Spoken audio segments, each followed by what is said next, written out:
rek si doyen ko. lu ma def. xam nga ne ci dem nga dëgg kay saa jarul sax fa li bëri. mais baba nag affaire yi mi ngi neex de. ba affaire yi di dem ba tàkk nga ni maanaam naa ko éliminer ci émission bi. kenn du la éliminer yow Sénégal yëpp bëgg gars yi. gisoo gars yi li ñuy defee ni affaire bi di neex. non ba pare gisoo commentaire. waaw commentaire yi ku ci nekk ngi saaga. saaga di saaga caméraman ne dañoo war a wane Fatel. ma dafa war a génn ay loxoom ak ay pose ongle la ñuy gis ak ay cheveux yu naaw te loolu c'est pas normal. dugg ci yooyu. yooyu nañ bàyyi rek maa ne bu dara génn nañ bàyyi ba ci kanam. ah yooyu ay kii la ay surprise la. en tout cas émission baa ngi jël forme de. ah yow gisoo bi bu Pape Sidi. non dafa neex. mais ni nga seytaanee nag ëpp na. yow seytaane moo tax nga jël ma. xoolal maa ngi dem mën a ne artiste rappeur doo ëpp na ni nga seytaanee ëpp na mais expression la bu normal. am na benn gan booy indi tey de. accident. kan la. surprise la dafa. bari jëriñ doon jëriñ. ayca.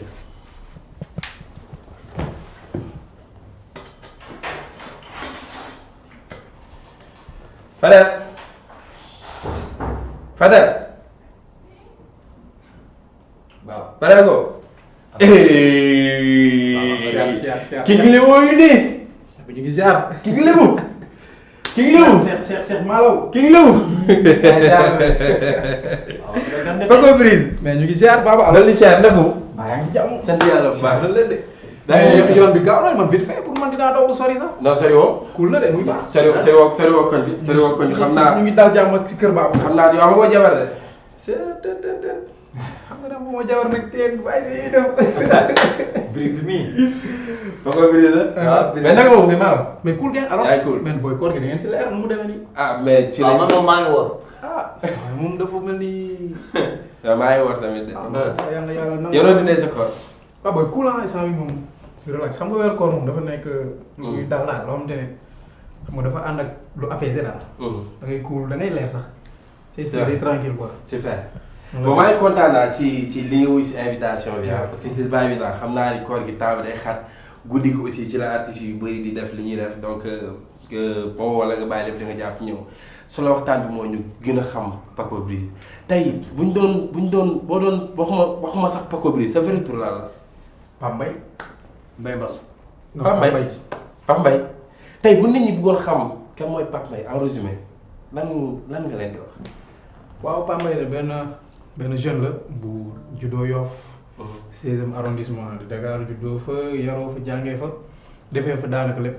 daanaka lépp Yoff laa ko amee lépp lu may xam ak lu may xam yëpp Yoff laa ko amee. donc def ay études jaar université vite fait après nekk si ay business de gauche à droite après si la musique bi commencé di xaw a jaxasoo sama vie. football fii def naa lu bëri daal. xawoon soog nag yëngu si lu bëri donc tey yàlla def ma xaw a casé aussi côté musique. donc yàlla moom xëy na fii la ma tënkoon donc def na lu nekk donc Pape Mbaye en résumé loolu la.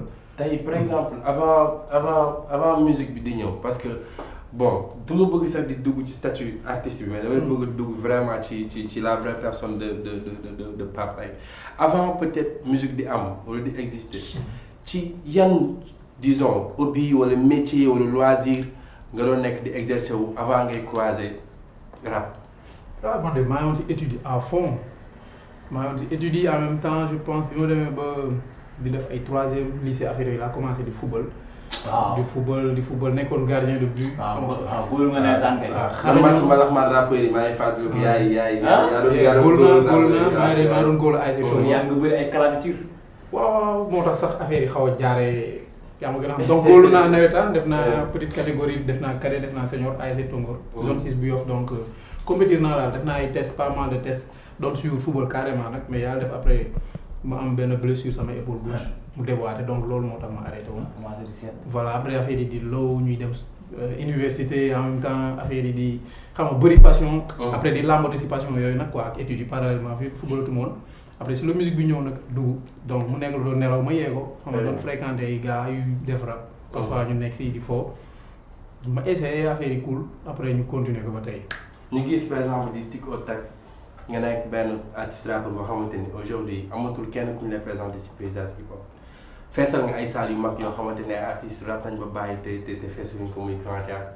néanmoins ku la gis dina gis benn nit bu humble mais am nga benn public aussi bu large tey avant disons communauté boobu di ñëw avant succès boobu entre guillemets est-ce que traversé nga ay difficultés ci sa carrière avant tey ngay am li nga am ni bien sûr parce que xam nga tout début est difficile quoi. Tout début est difficile. léegi ñun bi ñu doon je me rappelle problème lañ doon am sax pour fay pour am benn son en fait c'est-à-dire problème lañ doon am pour sax dugg YouTube pour télécharger bit amuñu woon sax lu ñu demee cybercafé pour am ko.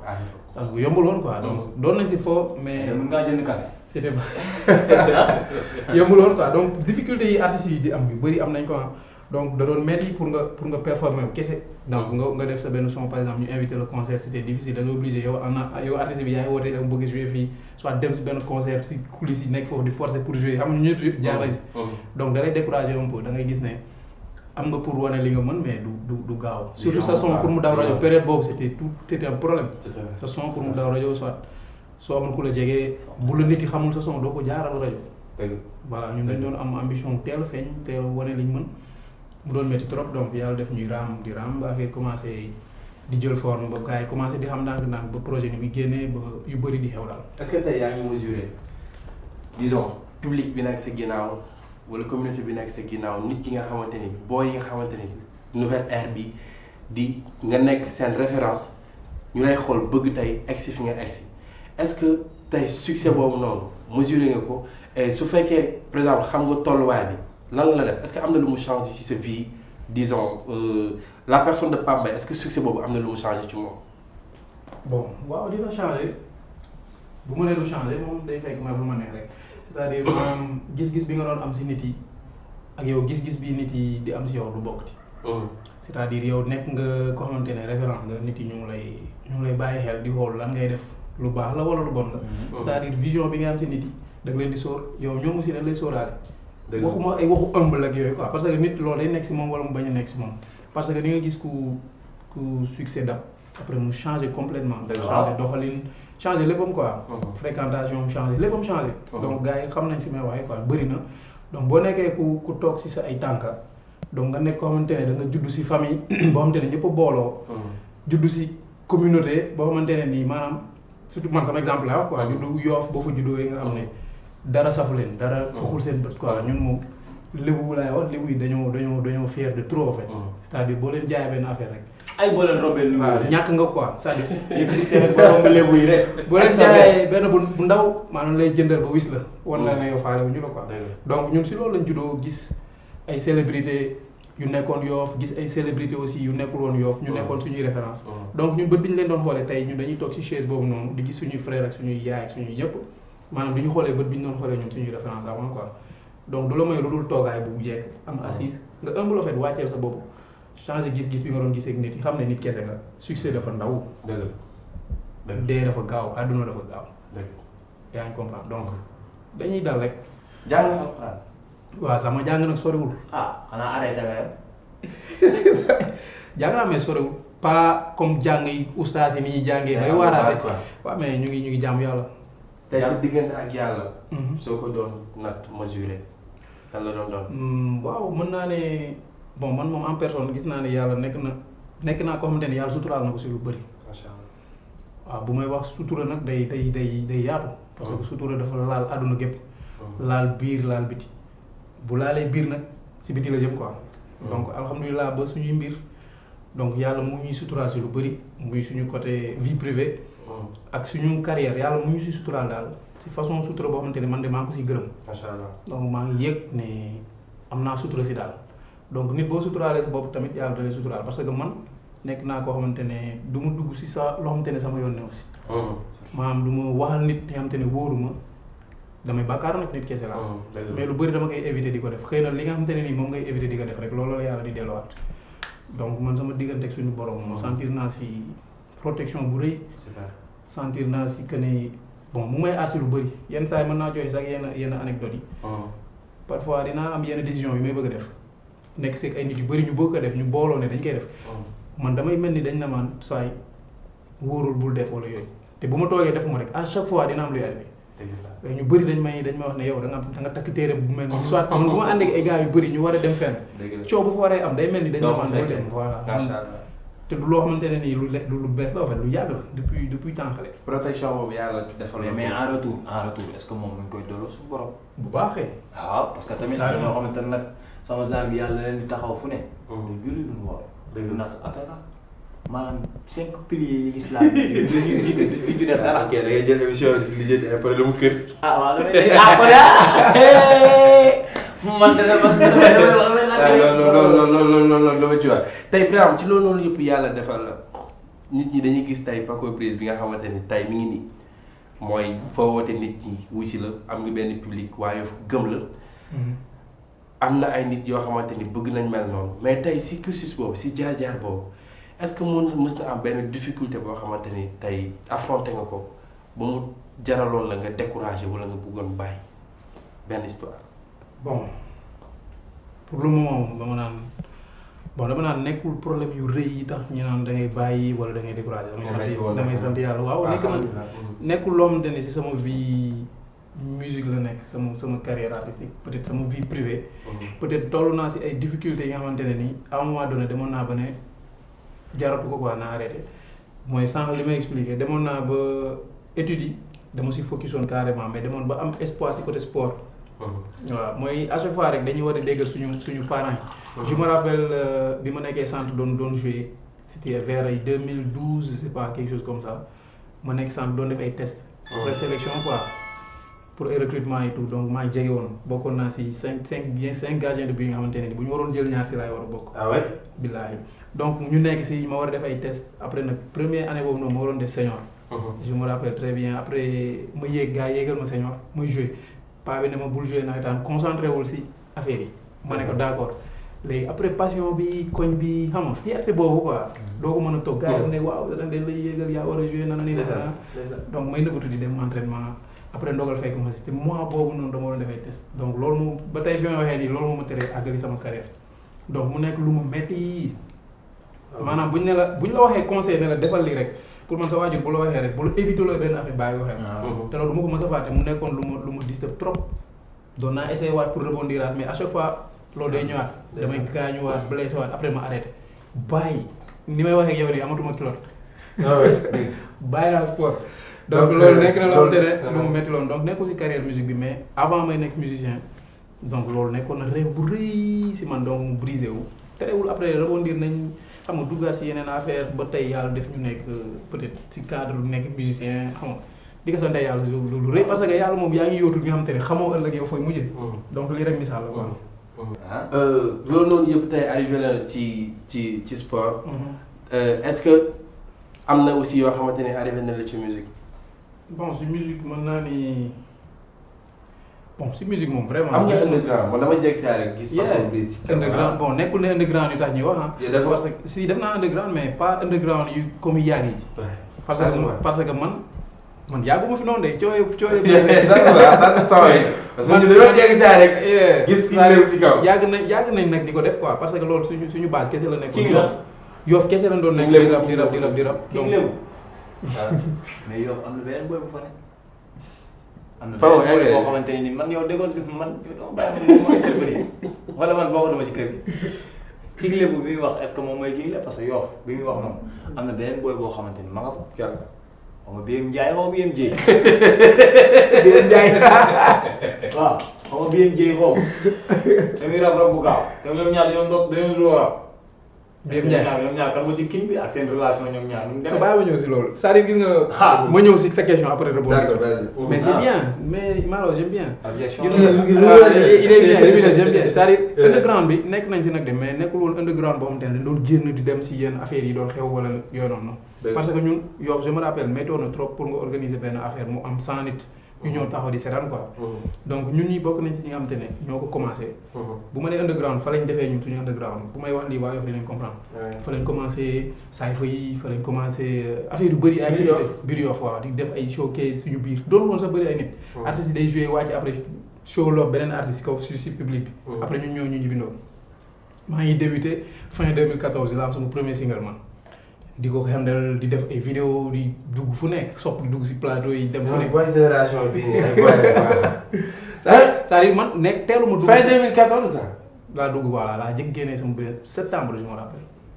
sama premier single bu tudd Brise Attitude. boy non du ma boy sax juste dama yéex a dugg si musique rek. wala li kay jaar moo ko boy ba ko Brise ñaawal na ma ne ko boy man daal c'est piqué daal. c'est-à-dire gis nga pour ñëw aussi maanaam c'est très important. xanaa moom mag bi. non mais c'est su ma nee boys. mais ku fi ñëw nga ne ko boy nga. yow ban am nga yow ban année nga. kañ nga commencé rap. continuer. damay yàgg. continuer. waaw léegi loolu la en fait underground bi dañ ko def biir Yoff teel am fit nag teel a génnee drapeau Yoff di ko génnee si biti. tey boo gisee li xew yëpp xew ñun dañ teel a dund représentativité en fait. dañ teel a jug pour liggéeyal Yoff dañ teel a jug pour liggéeyal fi ñu dëkk. ñëw ñu rek génn pour feeñ yaa ngi comprendre. bàyyi suñu dëkk. ñun Yoff lañu resté Yoff mooy suñu daara Yoff mooy suñu lépp fa lañ yàgg nekk di rap ba affaire yi ñuy forcer lépp di ko génne fu ñu dem représenter parce que représentativité moom. mais lu tax yow amoo kii Yoff label. non label boo ko ci label Yoff yi nga dem ba jéggi raay label romb Pikine dem ba jéggi raay di non label ak fi nga dëkk yamul. yow mën nga dëkk New York nekk Miami si sa label Miami di représenter New York. mën nga nekk Pout dëkk Pout nekk benn label bu nekk Dakar di représenter Pout xam nga loolu la c'est-à-dire ku nekk ak fi nga sentir liggéey moom foog mu leer moom naan c'est vrai ñëw sa diggante ak BMJ. non BMJ sama gars la BMJ amuñu problème BMJ mosuñu am problème ak moom. daa ngi ni am na yenn rapport yoo xam di wax ak ñoom Baba Ndiaye non continue Fadel c'est-à-dire affaire yi loolu la rap moo nekk lu nga xamante ne nii à chaque fois day bëri kii dafa kii biif kii day wax ak kii gis nga Ego Trip moo mel noonu Ego Trip boo ànd ak xel bu gàtt tuuti rek Ako Biris ma jël rappeur yi la bokk déjà bàyyi jàmm ñu am gan xel la def sax mu naan. maa la wala de man de xel naa sama bopp Ako Biris mi di sa jëkkër rappeur yaa ngi doon wax bi fii clash bi waaw loolu du ñàkk du ñàkk ci day neexal hip hop nag day neexal rap parce que bu amul rek da ngay gis ne après day loo waaw day loo man yàlla def na nag mosuma entré en bif ak kenn maa ngi def sama carrière maa ngi avancé alhamdulilah. amul si artiste bi ci non mosuma sentir non mosuma def ak kenn bif xam nga yenn saa nga def Ego Trip très bien xam nañ nu mu demee. kon yow mais visé nit naa da ngay classe. aw ma jot boobu comme ni ko yenn rappeur di defante. non dafa neex nag te fii foog may indi yeneen rappeur yi de. c'est clair parce que Brise. parce que may ngi ñëwaat. ok tey par exemple bu fekkee disons demain après demain am na artiste boo xamante ne jug na bëgguma sax di dugg ci rap mais disons Ego Trip wala clash la jëm si seew est-ce que su boobaa di nga dugg studio pour artiste boobu. bien sûr jusque gars yi peut-être duñ ko def xam nga nit ku nekk xam nga tàngooram maanaam yow ki ngay waxal xam nga degré tàngooram. man énergie bi may def si wax lu aléatoire rek su ma ko jëlee def ko wax si kenn muy mel ak énergie bi ngay jël wax ko si Ego Trip mu metti yi mel ni muy mel. maanaam nga concentré ko si benn Baba Ndiaye nii tey Baba sujet bii nii. day yomb benn une minute nga def 4 sons génnee ko mu tàng jër. bu boobaa du ko fi xaar quoi. ma génnaat foofu. boo ko dooree midi. ma génnaat foofu ku nekk xam nañ mu fay voilà gars yi xam nañ ni ñuy bif ak ñu bif personne. tey Paco ci loo xamante ni en fait yaa ko fekkee wala nit nettali la ko histoire boo dund loo xamante ni loolu heurté woon na sa sensibilité dawloon na sa yaram wala ba léegi mu des sa bopp. est-ce que mën nañ xam lan la lu leen nit wax wala loo fekke wala loo dund. waaw bëri na mën nañ ci joxe exemple yu bëri li gën a récent rek bokk na ci soxna soosu nga xamante ne moo nekkoon Louga doon motu yàlla mujjee jël bakkanam ñun ñu ko gisoon ñun ñëpp ni mu ñu méttee man en personne noonu la aussi la mu méttee donc de passage ñuy gën a ñaaxaat rek ñi nga xamante ne ñoo géré wàllu woowu ñu gën si farlu. voilà Sénégalais yi aussi ñu bañ a di topp mariirandoo kese ñu xool si biir histoire bi lan moo waral fee boobu am. waaw en parenthèse quoi donc bëri na man li nga xamante ne dina ma faral di metti lu may gis waaw li may gën a metti nag bëri na mu nekk li nga xamante ne mooy su ma gisee mag soit ku mu mat yaay wala ku mu mat papa mu toog si mbedd bi amul fu mu fanaan di yalwaan maanaam loolu daf ma touché en fait loolu sama vie daf ma mos a touché su ma rombee si mbedd gis. par exemple ku yalwaan ku mu mat yaay wala ku mu mat papa maanaam du ma ko xooleeti ko xamante ni xaw ma ko fa damay gis ne kii mën a nekk sama papa wala mën a nekk sama yaay wala koo xamante ni jege na ma donc te kenn bëggul maanaam di gis ku la jege di def noonu daal. donc di wax ne àdduna moom moo demee noonu c'est-à-dire ñooñu noonu ngay gis am nañ wërsëg tamit seen àdduna de parce que ay nit lañ. dëgg la li leen di sarax seen wërsëg la bokk. mais yàlla aussi réservé na leen loo xamante ne nii mën na bañ a nekk àdduna. bu nekkee àdduna tam dinañ ko jot ba mu jeex. mais ku si nekk yàlla dencal na loo war a am donc di lancer message ñi nga xamante ne peut-être seen loxo jotul seen gannaaw. donc mënuñu liggéey wala nekk nañ si benn situation boo xamante ne tàll loxo kese la ñuy mën que ñu gëm yàlla bu baax. xam ne lépp lu la yàlla teg dala koy tegi donc bokk na si lu ma gën a métti damay bëgg a aider mais déjà boo mënul aider ñëpp day métti di nga aider kenn de mais boo tourné da ngay gisaat même chose donc loolu bokk na si lu ma gën a métti sama life quoi. ñuy wax nit buy dimbali ñu fekk mi ngi am ay problème nekkatul àddina amour la. amour la te ñëpp ay am problème mais foog des fois ñuy xool ñan lañ mën a dimbali ñu leen di dimbali. mais tey ci sa ba léegi ci sa carrière laay wax. wala ci sa life ku nekk si ñun am na koo xamante ni peut-être am na lu mu contribuer ci sa carrière wala ci sa àdduna ba nga egg si benn niveau bi tey bu ñuy laaj Paco Briz ban nit wala ban nit nga fàttaliku si fi nga toog nii que nekkoon nga ci sa digg carrière wala ci situation wala ci sa life mu ñëw am wan la ngor. jàppale la wala am lu defal loo xamante ni ba tey mënoo ko fàtte kan lay doon ak lan la defal. waaw bu may su may wax si côté carrière début bi moom métti woon na trop nag début bi juste que man li ma xaw a dimbali tuuti mooy dama teel a am benn staff bu solide ñi nga xamante ne say amis d'enfance lañ ñi yéen a bokkoon classe ñi yéen a màggandoo comme noonu. donc muy Team Briz donc du ma tudd tur damay wax rek Team Briz ñoom ñëpp dinañ si gis seen bopp. macha allah waaw bu ma nee Team Briz dama naan Yoff tamit parce que fa la juddoo. donc boo gisee ñu jiital nit rek di ko sas c'est-à-dire loolu dañ la sasoon comme mbër en fait. écurie laay wax c'est-à-dire ñëpp kii yor na lii kii yor na lii kii yor na lii ba léegi mu ngi en marche ñu ngi waaj ay mbir yu rëy donc di remercier Team Briz di remercier waa Yoff di remercier aussi Jéggi Raay ñooñu ma lim nii bokk na si ñi nga xamante ne bokk nañ si ñi gën a pousse sama carrière.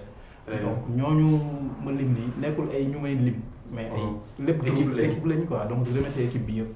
bi ngeen njëkk feesal Grand Théâtre lan la woon challenge défi wala gëmoon ngeen ni lu mu doon nekk la parce que boobu aussi surprise la woon pour communauté hip hop bi yëpp. bien sûr c'est-à-dire Grand Théâtre bi suite logique la woon quoi. su ma nee suite logique da doon wane ni suite boo war a def la rek c'est-à-dire bu may fàttaliku 2018 laa ji génne projet. le 30 mars 2018 du ma ko mës a fàtte mooy sama premier jour bi ma génne projet. donc premier jour boobu ma génnee projet ñëw ma rek jaay projet bi dama ne damay def listening party Sorano premier jour nit yi xamaguñu sax son yi lan moo si nekk. donc ñu def guichet fermé ba nit yi amuñu fu ñu toog même fii gars yi di jaar lépp dañ ko feesaloon. le public bi si boppam ñoo doon réclamé déwén Grand Théâtre la déwén Grand Théâtre moo tax ma ne la histoire la quoi ak suite logique. léegi bi ñu defee loolu 2018 2019 ñu def tournée dem si région yi vite fait def ay showcase si région yi après clôturer affaire bi 27 juillet non 12 octobre 2019. muy Grand Théâtre date yooyu moo ko mës a fàtte en fait yooyu sama date yi. dëgg la voilà 12 octobre 2019 ñu clôturer tournée bi def Grand Théâtre man xamoon naa ne en fait dina fees. bon je pense bu ma fekkoon Louga. waaw dugg si ak kii bi ak gaal bi. indi waaw li ma rappelle boobu yaa ngi c'est vrai donc loolu dafa nekkoon suite logique parce que xamoon naa li xew fee. ñi fa nekkoon kese maanaam bi ma génnee projet defoon na bruit. très bien ba am nañu doole ko quoi. donc c'était logique xamoon nga sa doole quoi. voilà donc loolu la woon quoi. après mu dajale xaalis Grand Théâtre bi lépp ci biir restaurant. Briz mi ku am xel. mais maa la ko jiyee yow ah Briz. ah. yow ku la daa ubbi resto. dina resto kay baar. keroog jaar naa ko. mais resto bu neex la ñu ci nekk. maa la yow ah Google. ah mais loolu hip hop bañu ko hip hop nangu na xam nga nekk self made man xam nga hip hop def la yëpp après nga def ay nit donc loolu aussi hip hop bañu ko. mais yëg naa aussi kii boobu initiative boobu maa ngi koy saluer bu baax a baax. waaw bon pour man loolu ndaw bépp ndaw boo yëngu si benn affaire sax war nga xalaat ne même mbëri kese yamuñu si seen ay contrat mbëri kese ah. dëgg la donc artistes yi waruñu yam aussi si seen cachet kese ak. dëgg la xam nga contrat sponsor yi. donc da nga war a am benn affaire à côté boo xamante ne nii di nga si xarmat. même bu lay génneel benn sax 1000 francs c'est important mu bañ a bokk ak sa li nga am fële donc. c'est important waaw loolu la rek léegi nekk na loo xamante ne du yëfu Paco Briz instant nii yëfu ñëpp la. jëf ñëpp la. waaw yëf hip hop la sax avant yëf ñëpp la hip hop la ñëpp fay daje. man ñëw naa fa te xam naa dinaa fa ñëwaat. ñëpp fay daje di nuyu sama cousin bi Jeff. ñoo fa nekk di nuyu ñëpp ñi nga xamante ne personnel bi la. mu nekk Oukamut donc rond-point Yoff defaale pub. waaw vraiment c'est permis muy nekk rond-point Yoff ex ci lex après juste Philippe Senghor donc foofu la Oukamut benn lundi la am na lépp ku bëgg a ñëw rek ci. des fois fa la ñuy nekk kër gars yi la gars yi fay daje. jeex ñu dem si benn rubrique bu ñuy wax 3 minutes de Dieu 3 minutes yi nga xam ne dañ koy dëjee suñu borom. tey bu ñu lay laaj ban événement moom mës a xew boo xamante ni yaa ko dund wala nga fekk ko mais bis boobu bokk na ci bis yi nga ne yi nga gën a gëm ni suñu borom yàlla lu am la. waaw bokk na ci maanaam c'est-à-dire lépp li nga xamante ne day ñëw ci sama carrière lay nekk parce que yàlla def na ni fala ma mooñaalee peut-être leen loo def réussir ko. merci réussir naa ci sama ay études def naa am na ay diplôme naa ne nii na mais bénéficier wu ma ci toog bureau wala yooyu di ci jàng wala di fayee nit. doon chef d'entreprise wala yooyu noonu. mais ci li may yëngu nii muy musique bi maanaam may na ma ci li nga xamante ne nii dama ko ciy sant. wan na ma ci aussi ay affaire ay miracle li nga xamante ne nii dama naan yàlla am na. lu ci mel ni mooy sànq li may souligner rek parce que nit ku nekk fi ngay xamee ne yàlla mu ngi lay suturaal ci lu bëri wala mu ngi lay wan ne yoon bi baax na mooy ay njëlbeen. bu bonee dafa yéeme mais da ngay sant xam ne dina baax tamit bu baaxee. da ngay xam ne da ngay gën a def te dina daanu ji. bu daanoo da ngay jugaat. dëgg la mais man yàlla dafa ma suturaal sama njëlbeen dafa nekk lu explosé. macha allah def loo xamante ne nii voilà loo xamante ne la daal lu rëy la si man gars yi ñëw reconnaître projet bi nga génnee. voilà ñu reconnaître projet bi Best EP 2018 guichet fermé Sorano tournée nanana si benn année. dafa gaawoon trop si man nag pour dire vrai. mais liggéey kese moom mooy tax nit yi li nga leen di jox peut-être ñoom ñu yëkkati la te doone yëkkati ma. nekkoon na lu mu marqué quoi. très bien ci deuxième bi muy ba tey circonstance boo xamante ni dund nga ko wala ku la jege dund ko loo xamante ni demoon na ba tax nga nar a saalit ba naan est-ce que suñu borom fàttewu la lan la. mos nga am soxla bu urgent sa famille wala yow. bien sûr bu ko faj mënoo ko faj. bien sûr waaw comme ñëpp comme bépp góor yàlla rek xam nga yàlla bu la nattoo nga doon benn célébrité. maanaam ñëpp di la gis maanaam si yenn scènes yi yenn plateau yi yenn fu ñu jëlee baat fu ñuy ndogalee. fu ñuy waxee si nit. donc yàlla day def nit yu bëri dañuy yaakaar si yow. c'est-à-dire yow bul yaakaar ne rek ne yow li nga am noonu as tuut yàlla la ko jox juste pour yow de. c'est-à-dire yàlla dafa jaarale li nga xamante ne peut-être nit yooyu di ñëw si yow di la ñaan wala ñuy ñëw di wax seen soxla maanaam yàlla dafa jaarale seen wërsëg sa loxo yow. te da nga ko war a joxe. donc yow mii di joxe nag da ngay am problème. saa ñun suñu genre yi nii ñun bu ñu amee problème du ñu xam fu ñu dem. pour dire nit yi parfois dañuy yaakaar ne du ñu am souci du ñu am problème fu ñu amee problème nag dañuy toog jaaxle. dëgg la parce que da ngay tàmm di gis ay problème yow ngay daw si di rek la ay problème bu jàmm. booy sa problème bis boo amee problème da ngay wër doo xam fooy dem parce que doo xam fooy dem daal. alors ban problème moo la mës a arrivé. bari na benn. c'est-à-dire bari na man sama premier projet rek bi ma koy génnee c'était tout amoon naa problème bu bëri si lu bëri parce que man je voyais très grand sama mbir. bëri woon naa ay problème financièrement problème yu bëri woon na dëgëroon naa fi trop parce que sama premier projet ay lii laa ko defoon ay bracelet. te mu obligé sama gars yëpp ne leen gars yi. problème am na. ñoo leen jàpp ci. annoncé nañ ba pare. affiche yi génne de. day permettre ni ñi seetaan wala ñi bëgg a mel ni xam ne affaire bi du yomb. projet bi génn rek moo si des. ñun annoncé nañ bracelet yi annoncé nañ Sorano sa waay dara newu fi. donc ku nekk dugg ñu ne lii moo fi manqué lii moo tax équipe dafa am solo quoi. ku si nekk génnee def. dëgg ku si nekk génnee def da ngay génne li nga am keneen génne li mu am keneen ak keneen nga dem lépp. def si. parce que dara yombul li koy coiffé maanaam mu réussir. dara yombul alors dernière une minute mooy yàllaa ngi nii Paco Briz mi ngi nii loo ko doon wax su nee am nga une minute bu wax ak suñu borom. yaakaar naa moom. waaw dañ naan disque d'or. yow bu ñu wax artiste bu taw rek nga ni disque d'or. waaw kenn la disque d'or saa yi. Paco lan ngay wax suñu borom su boobaa. une minute. ma jàkkaarloo gi yàlla nii ne ko yàlla. yaa nekk nii ma war nga laaj une minute saa yi loolu question la de. waaw xam nañu soxla yi du jeex une minute soxla yi bari na. tout d'abord li ma koy njëkk ñaan mooy mu sottil mbir yi bàyyi fi aussi suñuy waajur. ba ñoom ñu mën a fekkee suñu njëriñ ba bët gi maanaam li ne si xol bi dafa fees trop. bëgg liñ bëgg defal suñu waajur yi dafa ak suñu njaboot yeeg lépp dafa bëri. donc loolu boo gisee soxla la. c'est-à-dire que ñaan xéwal yi yokk mooy ñu wér gu yaram. mooy ñu sutura surtout sutura moom boo ko amul daanaka xaalis sax du la jëriñati dara parce que sutura moom lépp di ko ñaan gudd fan tamit parce que boo amul gudd fan wërsëg gi doo ko mën a tee voilà di ko ñaan lépp li nga xamante ne nii daal dina permettre boo amee mën a dimbali nit yi en particulier sama yaay sama papa samay bàjjen sama famille daal mën leen jàppale su lu bëri waaw di ko wax tamit monde bi ñu nekk actuellement dafa jaxasoo di wax yàlla mu wàcceel fi jàmm daal. jàmm tam si la lépp xaj. muy guerre yi muy attentat yi li xew Palestine si monde bi yëpp pas Sénégal kese mu sotti si glace ba mu sedd. maanaam lépp sax mënul nekk lu yem lu cool mais mu may ñu daal li nga xamante ne. ku si nekk di nga ko sant gërëm ko. Paco maa lay jaajëfal. maa ngi kontaan ci occasion bi. ci dalal aussi bi ma la dalal temps tamit bi ma jox. maa ngi lay kontaanee bu baax je sais que temps bi bëriwul. mais terewul bàyyi nga lépp li nga jàppoon ñëw Kër Baba. ñu yaatal et puis lii la Sénégal yi soxla pour gën a xam la vraie personne de Paco Briz muy Pape Mbaye. maanaam. waaw da ngay tàggatoo da ngay am la pare nga. kon am na importance mais Malaw yow fooy jëlee yow info yi. info ya suñu information yi. man boobu ngay dégg fi may gis nii. balaa Malaw di wax ak tët dama koy dag nii. voilà maa ngi leen kontaanee Paco ci temps bi ma jox ko fi occasion bi. temps bi xam naa ne xat na mais terewul waxtaan bi am na solo. bëri na man li ma ci jàng gis naa ne tu as un grand cœur. soxna si jox ko. maa ngi jox si jaaree bi. macha allah madame Ndiaye jërëjëf. yaa ngi julli yaa ngi julli. bien sûr quand même.